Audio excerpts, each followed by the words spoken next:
वालेकुम, welcome to my channel learning with Zargul. उम्मीद है आप सब खैरियत से होंगे। आज फिर आपके लिए एक ज़बरदस्त वीडियो लेकर हाजिर हुई हूँ। बहुत से लोग आजकल सिर्फ अंडे की सफ़ेदी बनाते हैं और जर्दी फेंक देते हैं। जी हाँ, इस वीडियो में मैं आपको अंडे के बारे में ही बताऊँगी। परेशानी की कोई बात नहीं है, परेशानी की बात है।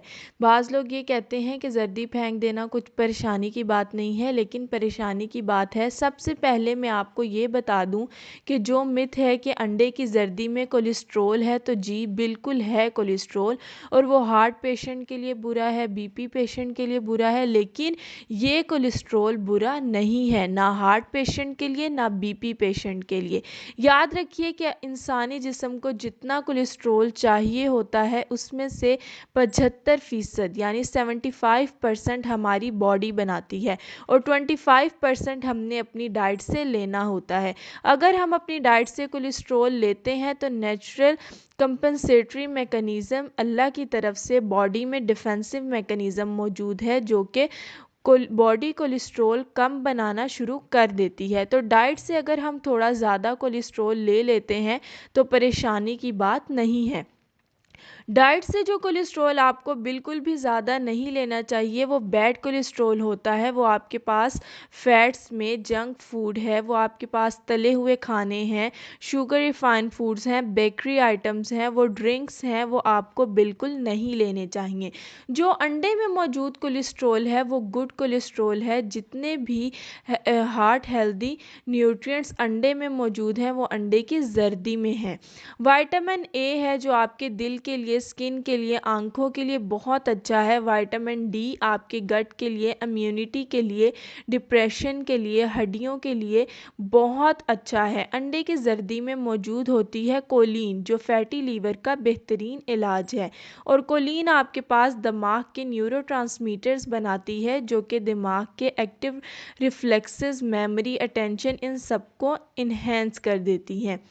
अंडे की जर्दी में विटामिन B9 है जो खून बनाते हैं, विटामिन B12 जो आपके बॉडी को एनर्जी प्रोवाइड करता है, आपके न्यूरॉन्स के लिए बहुत अच्छा है।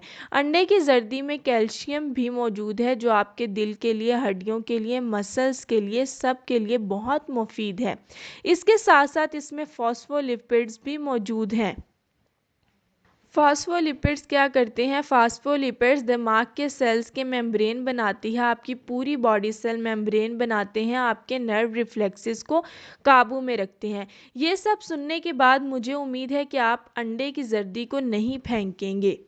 अंडे की जर्दी के बाद बात कर लेते हैं अंडे की सफ़ेदी की। अंडे की सफ़ेदी में आपके पास प्रोटीन मौजूद है, जिस प्रोटीन के लिए आप अंडे को खाते हैं, लेकिन इसका ये मतलब नहीं कि आप अंडे की जर्दी को फेंक दें।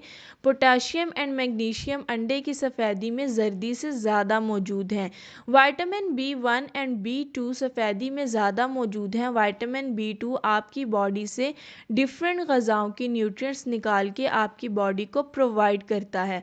और वो हज़ार जो वेट लूज़ करना चाहते हैं वो सिर्फ अंडे की सफ़ेदी खाते हैं, उनको मैं एक बात बता दूं, एक चीज़ होती है जनाब इंसुलिन इंडेक्स। इंसुलिन इंडेक्स का मतलब ये है कि कार्बोहाइड्रेट के अलावा कौन सा खाना आप खाएंगे तो आपकी बॉडी में कितना इंसुलिन बढ़ जाएगा। याद रखें, जो लोग वेट मेंटेन रखना चाहते हैं या वेट लूज़ करना चाहते हैं, इनको वो ग़िज़ाएँ खानी चाहिए जिनका इंसुलिन इंडेक्स बहुत ज़्यादा ना हो। तो जब आप सिर्फ अंडे की सफ़ेदी खाते हैं तो इंसुलिन इंडेक्स ज़्यादा ऊपर जाता है as compare to whole egg. जब आप होल एग लेते हैं तो इंसुलिन इंडेक्स ज़्यादा तेज़ी से ऊपर नहीं जाता। अंडे में हाईएस्ट क्वालिटी प्रोटीन है। अंडे को सेलेक्ट करके खाना चाहिए कि किस चीज़ का ख्याल रखना चाहिए कि वो नेचुरल हो, ऑर्गेनिक हो। नाश्ते में रोज़ 2 कंप्लीट एग आपको ज़रूर खाने चाहिए और जर्दी के साथ। आई होप ये इन्फॉर्मेशन सबके काम आएगी। इंशाल्लाह बहुत जल्द एक और इन्फॉर्मेटिव वीडियो लेकर हाजिर होंगी। तब तक के लिए अल्लाह हाफ़िज़।